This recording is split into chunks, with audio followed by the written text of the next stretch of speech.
Good morning Assam. এতিয়া ৰাতিপুৱা ৩ বাজিছে আৰু মই ৩ বজাৰ লগে লগে আপোনালোকৰ কাৰণে লৈ আহিছোঁ দৈনিক ৰাশিফল শিতানটো সদায় লৈ অহাৰ দৰে।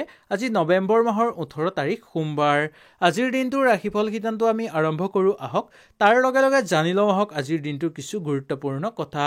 আজি ১৪২৬ ভাস্কৰাব্দ আৰু ১৯৪১ শতাব্দৰ নৱেম্বৰ মাহৰ ১৮ তাৰিখ সোমবাৰ। ৰঘুনাথ চৌধুৰীদেৱৰ আজিৰ স্মৃতি দিৱস আৰু তিথি কৃষ্ণা ষষ্ঠী তিথি। নক্ষত্ৰ পূৰ্যা নক্ষত্ৰ। জন্মৰাশি কৰ্কট ৰাশিৰ জন্মৰাশি। আজি সূৰ্য উদয় হ'ব ৫টা ৪৪ আৰু সূৰ্য অস্ত যাব ৪টা ৩৪। তেতিয়াহ'লে আহক আজিৰ দিনটোৰ ৰাশিফল শিতানটো আমি আৰম্ভ কৰোঁ। যদি ভিডিঅ'টো ভাল লাগে আপোনালোকে লাইক এটা কৰি আমাৰ মনোবল বঢ়াব আৰু আপোনালোকৰ বন্ধুবৰ্গৰ লগত শ্বেয়াৰ কৰি তেওঁলোককো উপকৃত কৰিব।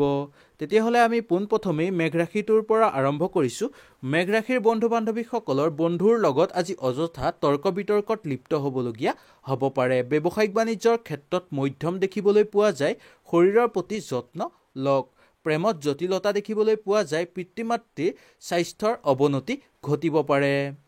বিদ্যাৰ্থীসকলৰ কাৰণে দিনটোৰ অনুকূল হিচাপে পাৰ হ'ব। শিক্ষাগুৰুসকলৰ কাৰণে দিনটোৰ মধ্যম হিচাপে পাৰ হোৱা দেখিবলৈ পোৱা যায়। ওচৰ চুবুৰীয়াৰ লগতো দুই এটা কথাত মত বিৰোধ হ'ব পাৰে আৰু ভ্ৰমণ কৰিব ইচ্ছা কৰিলে আজি আপোনালোকে সুন্দৰভাৱে ভ্ৰমণ কৰিব পাৰে। বিবাহ প্ৰাৰ্থীৰ বিবাহৰ যোগ নামি অহা দেখিবলৈ পোৱা যায়। নিবনুৱা সমস্যাৰ কিছু পৰিমাণে আজি অন্ত হ'ব। যুটীয়াভাৱে ব্যৱসায়িক বাণিজ্য কৰা লোকসকলে আজি ব্যৱসায়ত চকু ৰখাটো দৰকাৰ। ইয়াৰ পিছতে আহিছোঁ বৃষ ৰাশিলৈ। বৃষ ৰাশিৰ বন্ধু বান্ধৱীসকলৰ কৰ্মত আজি খ্যাতি বৃদ্ধি দেখিবলৈ পোৱা যায় আৰু আত্মীয়ৰ লগত বিবাদ সৃষ্টি হ'ব পাৰে। শত্ৰুৰ পৰাক্ৰম বৃদ্ধি হ'ব পাৰে বা শত্ৰুৰ সংখ্যা বৃদ্ধি হ'ব পাৰে। তাৰ প্ৰতি অকণমান চকু ৰাখিব। গৃহত সুখ শান্তিৰে আজিৰ দিনটোৰ বিৰাজ কৰা দেখিবলৈ পোৱা যায়। দিনটোৰ কিছু মাংগলিক অনুষ্ঠান ঘৰত অনুষ্ঠিত কৰিলে খুব শুভ হ'ব। পঢ়া শুনাৰ ক্ষেত্ৰত আজি চেষ্টা ৰাখিব লাগিব।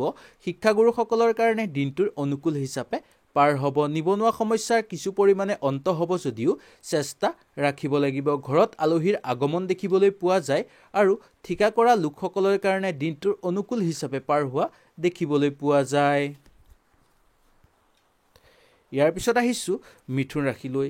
মিথুন ৰাশিৰ বন্ধু বান্ধৱীসকলৰ গৃহত পুৰণিৰ বন্ধুৰ আগমন দেখিবলৈ পোৱা যায়। মহিলাসকলৰ আজি স্বাস্থ্যৰ অৱনতি ঘটিব পাৰে।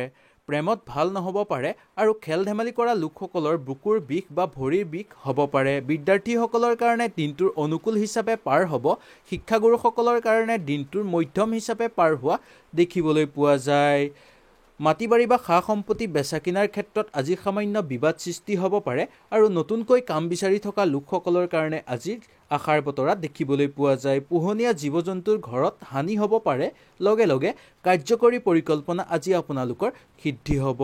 লগতে বন্ধু বান্ধৱীসকল কম আগৰ ৰৈ থকা কিবা কাম আজি আপোনালোকৰ সম্পূৰ্ণ হৈ যাব পাৰে। ইয়াৰ পিছত আহিছোঁ কৰ্কট ৰাশিলৈ। কৰ্কট ৰাশিৰ বন্ধু বান্ধৱীসকলৰ কৰ্মত সাহস দেখিবলৈ পোৱা যায় আৰু দৈনন্দিন কাম কাজৰ প্ৰতি আজি আপোনালোকৰ আগ্ৰহ বৃদ্ধি হ'ব। প্ৰেমত আজি খ্যাতি বৃদ্ধি। লগে লগে প্ৰেমত আনন্দ দেখিবলৈ পোৱা যায়।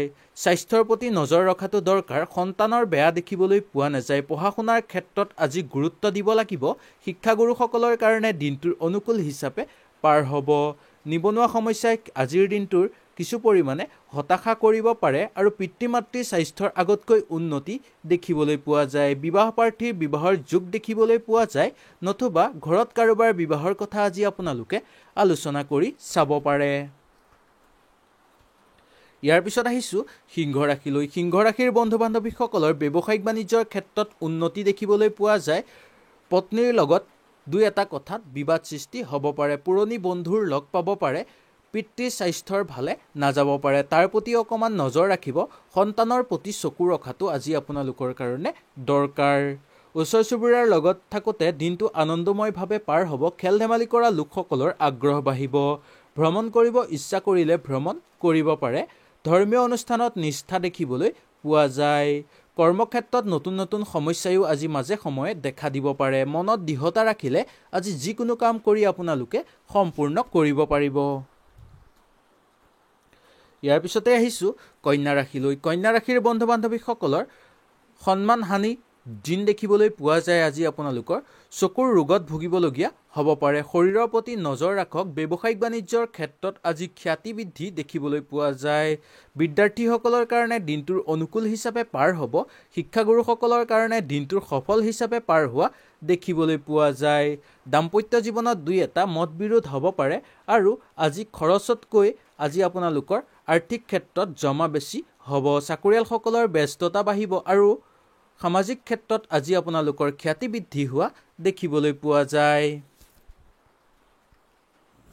ইয়াৰ পিছত আহিছোঁ তুলা ৰাশিলৈ। তুলা ৰাশিৰ বন্ধু বান্ধৱীসকলৰ দিনটোৰ সতৰ্কতাৰ থকাটো দৰকাৰ, কাৰণ আজি শত্ৰুৰ পৰাক্ৰম বৃদ্ধি হ'ব পাৰে। ব্যৱসায়িক বাণিজ্যৰ ক্ষেত্ৰত উন্নতি দেখিবলৈ পোৱা যায়। যান বাহন ক্ৰয় কৰাৰ যোগ আছে। প্ৰেমত মধ্যম দেখিবলৈ পোৱা যায়। পঢ়া শুনা কৰা লোকসকলৰ কাৰণে আজিৰ দিনটোৰ শুভ আৰু শিক্ষাগুৰুসকলৰ কাৰণে দিনটোৰ অনুকূল হিচাপে পাৰ হোৱা দেখিবলৈ পোৱা যায়। ঘৰুৱা পৰিৱেশত পাৰিলে অকণমান চকু ৰাখিবলৈ চেষ্টা কৰক আৰু মিছলীয়া বন্ধুৰ পৰা সদায় আজি দূৰত থাকিবলৈ আপোনালোকে চেষ্টা কৰক। নতুনকৈ যান বাহন ক্ৰয় কৰাৰ ক্ষেত্ৰত আজি সাৱধানতা অৱলম্বন কৰাটো দৰকাৰ। লাগিলে দুই এজনৰ পৰামৰ্শ লৈ আগভাগ লওক। আগৰ ৰৈ থকা কিবা কাম আজি আপোনালোকৰ হৈ যাব পাৰে। ইয়াৰ পিছতে আহিছোঁ বৃশ্চিক ৰাশিলৈ। বৃশ্চিক ৰাশিৰ বন্ধু বান্ধৱীসকলৰ শৰীৰ ভালে নাযাব পাৰে। নিজৰ মানুহে আজি আপোনালোকক ক্ষতি কৰিব পাৰে। অযথা অৰ্থ ব্যয় হ'ব পাৰে। পিতৃৰ বাবে আজি আপোনালোকৰ চিন্তা বাঢ়িব। ব্যৱসায়িক বাণিজ্যৰ ক্ষেত্ৰত উন্নতি দেখিবলৈ পোৱা যায়। প্ৰেমত মধ্যম হিচাপে পাৰ হ'ব। পঢ়া শুনাৰ ক্ষেত্ৰত চেষ্টা ৰাখিব লাগিব আৰু শিক্ষাগুৰুসকলৰ কাৰণে দিনটোৰ ইমান ভালে নাযাব। সামান্য চিন্তা হৈ থাকিব পাৰে। কোনোৱে আজি আপোনালোকক পচন্দ কৰিব পাৰে, নতুবা ঘৰত কাৰোবাৰ বিবাহৰ কথা আজি আপোনালোকে আলোচনা কৰিব পাৰে। যুটীয়াভাৱে ব্যৱসায়িক বাণিজ্য কৰা লোকসকলৰ কাৰণে আজিৰ দিনটোৰ বহুতেই ভাল দেখিবলৈ পোৱা যায়। ইয়াৰ পিছত আহিছোঁ ধনুৰাশিলৈ। ধনুৰাশিৰ বন্ধু বান্ধৱীসকলৰ মন আজি আনন্দ দেখিবলৈ পোৱা যায়। ভুল কামৰ বাবে কেতিয়াবা বিপদৰ সন্মুখীন হ'বলগীয়া হ'ব পাৰে। চাকৰিয়ালসকলৰ কাৰণে আজিৰ দিনটোৰ সুনাম আৰু সামাজিক ক্ষেত্ৰত আজি আপোনালোকৰ ব্যস্ততা বাঢ়িব। নতুন প্ৰেমৰ যোগাযোগ দেখিবলৈ পোৱা যায়। পঢ়া শুনাৰ ক্ষেত্ৰত ভালেই দেখিবলৈ পোৱা যায়। শিক্ষাগুৰুসকলৰ কাৰণে দিনটোৰ অনুকূলভাৱে পাৰ হ'ব।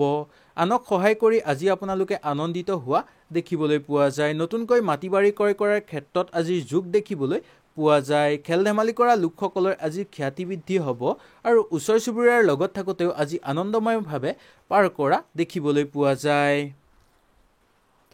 ইয়াৰ পিছত আহিছোঁ মকৰ ৰাশিলৈ। মকৰ ৰাশিৰ বন্ধু বান্ধৱীসকলৰ দিনটোত সতৰ্কতাই অৱলম্বন কৰাটো আজি আপোনালোকৰ কাৰণে বিশেষ দৰকাৰী। নতুনকৈ যান বাহন ক্ৰয় কৰাৰ যোগো আজি আপোনালোকৰ দেখিবলৈ পোৱা যায়। বন্ধুৰ পৰা সাৱধানে থকাটো দৰকাৰ। ভাতৃৰ লগত বিবাদ সৃষ্টি হ'ব পাৰে। শৰীৰৰ প্ৰতি পাৰিলে অকণমান চকু ৰাখিবলৈ চেষ্টা কৰক। বিবাহৰ কাৰণে আজিৰ দিনটোৰ খুবেই উপযোগী। পঢ়া শুনা কৰা বা বিদ্যাৰ্থীসকলৰ কাৰণে দিনটোৰ আজি চেষ্টা ৰাখিব লাগিব। শিক্ষাগুৰুসকলৰ কাৰণে দিনটোৰ অনুকূল হিচাপে পাৰ হোৱা দেখিবলৈ পোৱা যায়। নাটকৰ লগত জড়িত লোকসকলৰ ধাউতি বাঢ়িব। ঘৰুৱা পৰিৱেশত সামান্য চকু ৰখাটো দৰকাৰ। লগে লগে কম বন্ধুসকল মনটো সামান্য আজি আপোনালোকৰ আশাবাদী দেখিবলৈ পোৱা যায়। ইয়াৰ পিছতে আহিছোঁ কুম্ভ ৰাশিলৈ। কুম্ভ ৰাশিৰ বন্ধু বান্ধৱীসকলৰ ব্যৱসায়িক বাণিজ্যৰ ক্ষেত্ৰত উন্নতি দেখিবলৈ পোৱা যায়। পত্নীৰ বাবে আজি খৰচ বৃদ্ধি হ'ব পাৰে। প্ৰেমত আনন্দ হ'ব। আত্মীয়ৰ লগত সামান্য বিবাদ সৃষ্টি হ'ব পাৰে।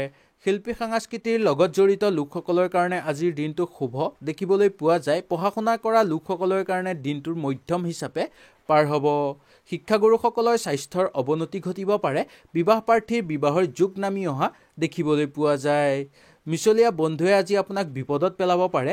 তাৰ প্ৰতি অকণমান চকু ৰাখিবলৈ চেষ্টা কৰিব। দৈনন্দিন কাম কাজৰ প্ৰতি আজি আপোনালোকৰ এলাহ ভাৱটো বেছিকৈ হ'ব। ৰাজনৈতিক ক্ষেত্ৰত নতুন ভাৱৰ মুকলি হ'ব আৰু পোহনীয়া জীৱ জন্তুৰ ঘৰত আগমন দেখিবলৈ পোৱা যায়। ইয়াৰ পিছতে আমি আহিছোঁ মীন ৰাশিলৈ। মীন ৰাশিৰ বন্ধু বান্ধৱীসকলৰ দিনটোৰ কিছু গুৰুত্বপূৰ্ণ কামত সাফল্যতা দেখিবলৈ পোৱা যায় আৰু ঘৰত কিছু মাংগলিক অনুষ্ঠান অনুষ্ঠিত কৰিলে আজি আপোনালোকৰ ভাল হ'ব। ঘৰৰ পৰা মূল্যৱান বস্তু আজি আপোনালোকৰ হেৰাব পাৰে। চাকৰিয়ালসকলৰ আজিৰ ব্যস্ততা বাঢ়িব। সামাজিক ক্ষেত্ৰত আজি আপোনালোকৰ খ্যাতি বৃদ্ধি হ'ব। স্বাস্থ্যজনীয় সমস্যাত আজি আপোনালোক ভুগিবলগীয়া হ'ব পাৰে। ঘৰুৱা পৰিৱেশত আনন্দময় হিচাপে পাৰ হ'ব। যুটীয়াভাৱে ব্যৱসায়িক বাণিজ্য কৰা লোকসকলে সেই ব্যৱসায়ত আজি নতুনকৈ বিনিয়োগ কৰিব পাৰে। মনত দৃঢ়তা ৰাখিলেও আজি যিকোনো কাম কৰি আপোনালোকে সম্পূৰ্ণ কৰি দেখুৱাব নোৱাৰিবও পাৰে। হয় বন্ধু বান্ধৱীসকল, আজিৰ দিনটোৰ ৰাশিফল শিতানটো ইমানেই আছিল। যদি ভিডিঅ'টো ভাল লাগিলে আপোনালোকে লাইক এটা কৰি আমাৰ মনোবল বঢ়াব আৰু আপোনালোকৰ বন্ধুবৰ্গৰ লগত শ্বেয়াৰ কৰি তেওঁলোককো উপকৃত কৰিব।